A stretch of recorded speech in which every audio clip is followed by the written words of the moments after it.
them a sense of pride to make it easier. Let the children's laughter remind us how we used to be. And it's not here long ago, never to walk in anyone's shadow. I'm Antigoni, representing the Student Music Network, and today I'm joined by one of the most refreshing acts I've come across in a minute. All the way from New York City, the soft rock sibling band Infinity Song. Hey, thank you for having us. No, thank you for having me.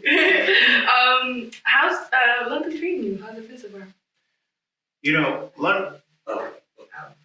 I like it. It's fun. It's lively. The people are really nice, and Yeah, it was really sunny when we got here, and I was kind of disappointed. I was like, "Where's the rain?" Because we all globally, I think we all feel like the rain is kind of the representation of our idea of London, and so I was debating whether I was going to bring some rain boots and like a raincoat. Like, we didn't get that opportunity the first 2 days, but it's caught up. It's raining today, so thank God. I feel like you're the only person in this country that has this sentiment.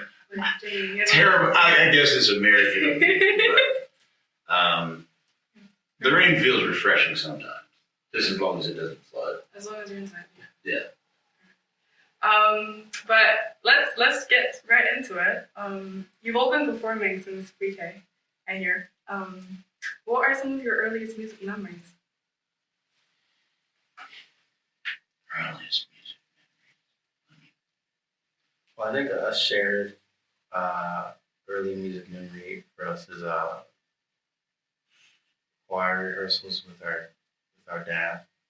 Abram will have more memories of that than the rest of us, but we all have some memory of choir rehearsals.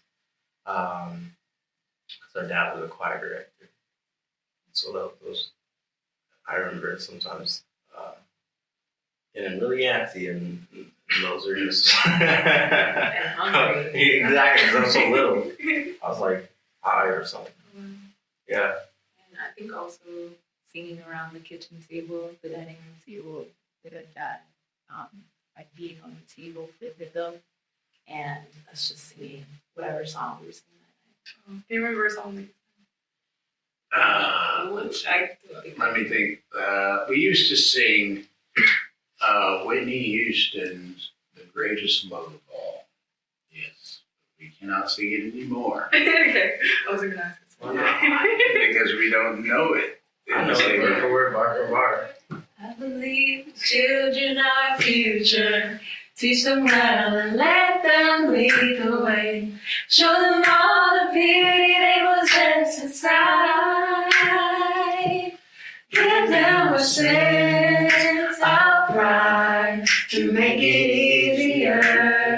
Let the children's laughter remind us how we used to be. And it's not here long ago, never to walk in anyone's shadow. If I fail, if I succeed, at least I'll live as I believe. No matter what they take from me, they can't take away my dignity. Because the greatest love of all is happening to me. Wow. Okay. I found the greatest love inside of me. I don't even know what to say to Whitney this. forever. Wow. That was incredible. And That was the we time. learned that like 15 years ago. Yeah. Probably 20. we learned that Very that we well. can't and we sing haven't it. sang it since. We Very have. special moment. Very special moment. That's fine. We also know a Is German there- version of. No. It's really No. good.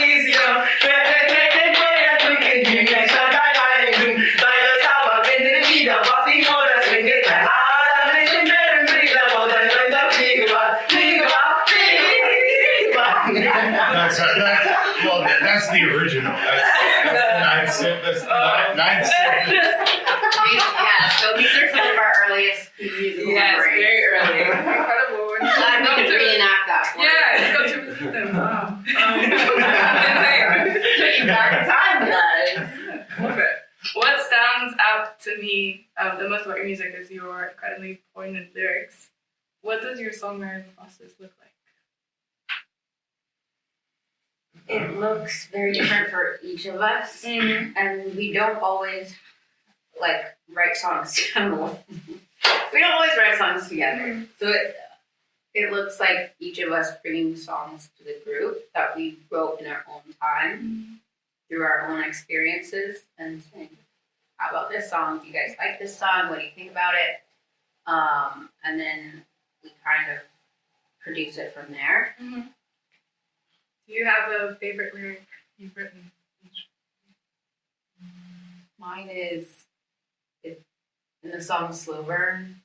I really like the second verse of the song, but that's my favorite line. It was like, once I got that line, I was like, I bought that myself out. I was like, it says, it's living on your own after kids are away. I just feel like it sums up so much of what the song is about. So. Even your most melancholic songs are quite uplifting. Do you have like an overarching message that you're trying to get across in music?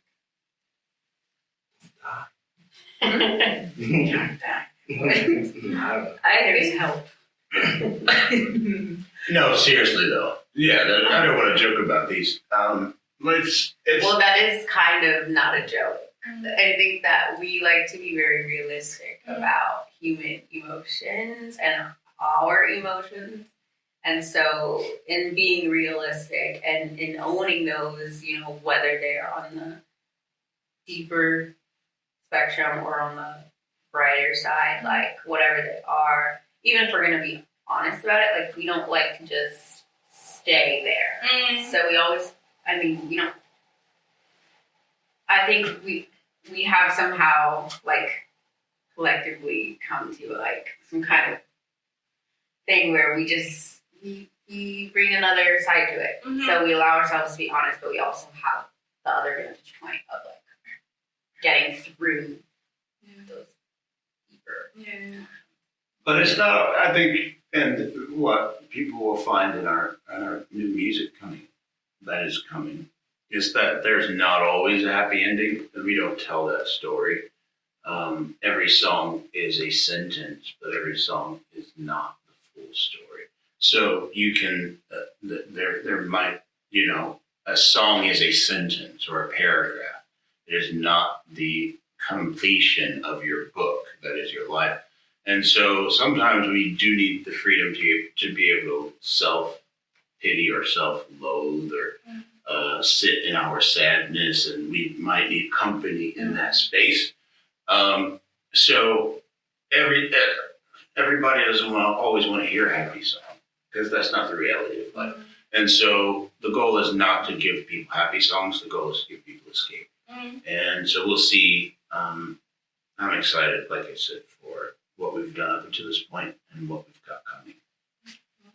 That's bars that they're really said.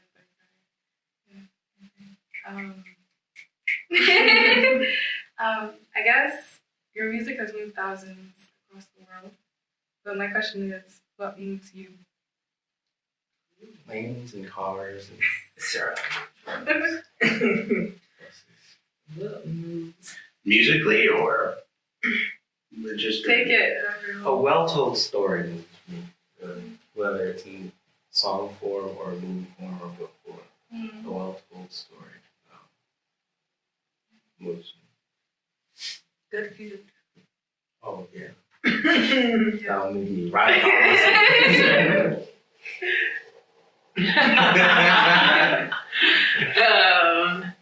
And good people.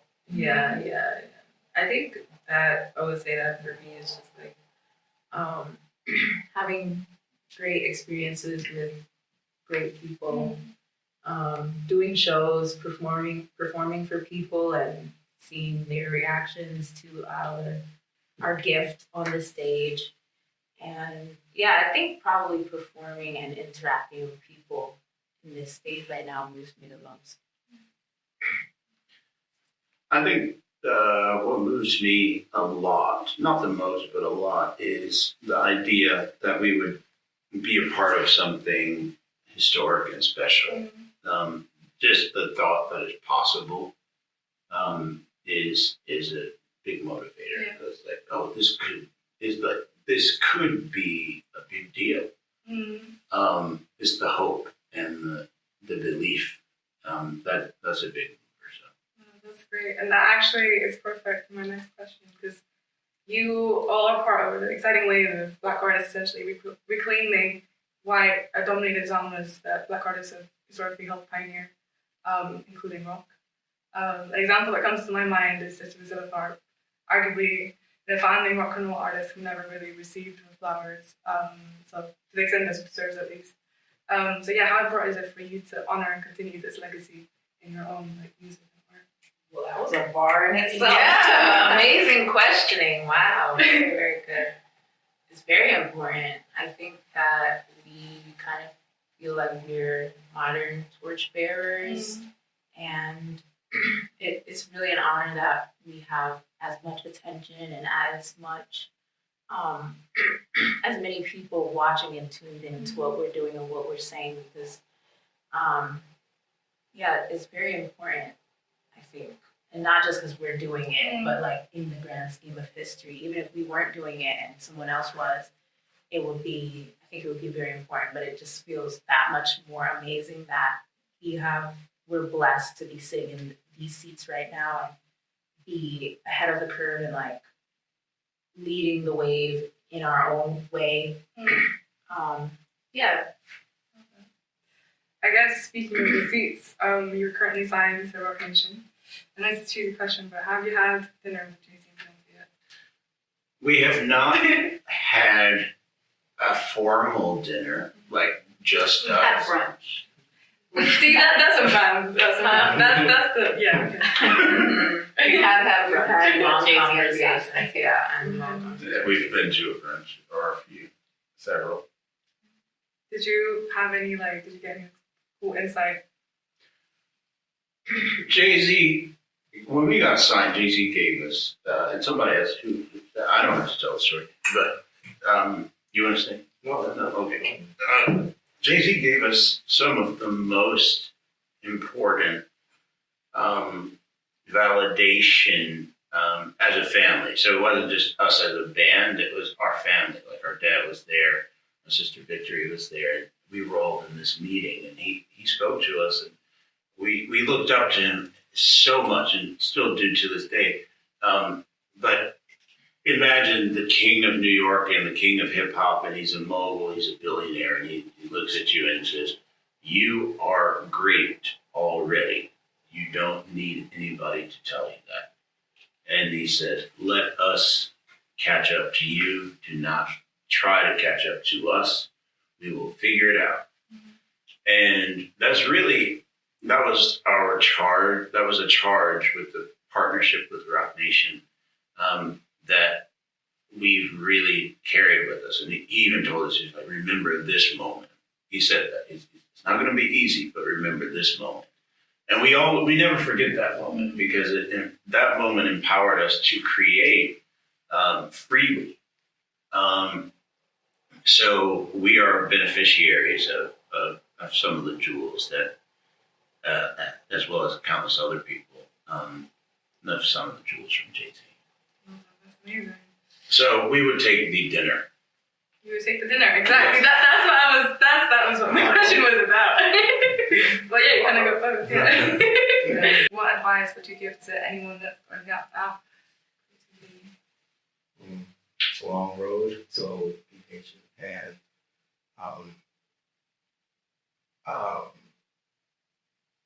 do the things that you think it takes to get where you want to go.